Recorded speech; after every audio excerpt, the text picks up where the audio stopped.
আমি গত বিচিত্র পর্বেই আপনাদের কাছে আগস্ট মাস সম্বন্ধে বলেছি। আগস্ট মাস যেহেতু স্বাধীনতা সংগ্রামের, স্বাধীনতা দিবসের মাস, এ মাসে দাঁড়িয়ে আমি একটু আন্দোলনমুখী কিছু কথা বলবো। বই কি 1855 সালের সাঁওতাল বিদ্রোহের কথা একটু বলি। 1854 শীতকাল থেকে উত্তেজনা দেখা দেয়, ক্ষোভ ক্রমশ সাঁওতালদের মধ্যে দানা মধ্যে থাকে।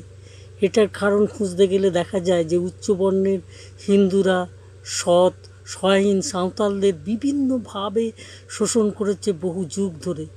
এবার বিত্তবান হিন্দু ব্যবসায়ীর ফাঁদে পা দেয়া মানে বংশানুক্রমিক কৃত দাসত্বের সামিল হওয়া।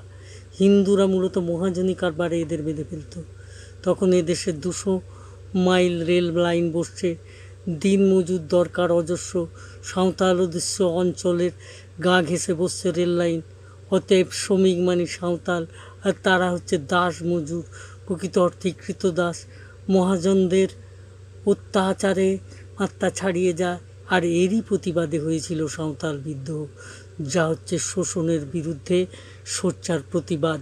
আজকে এই পর্যন্ত রাখলাম সাঁওতাল বিদ্রোহের কথা। সুযোগ সময় মতো আরও কথা বলা যাবে। নমস্কার।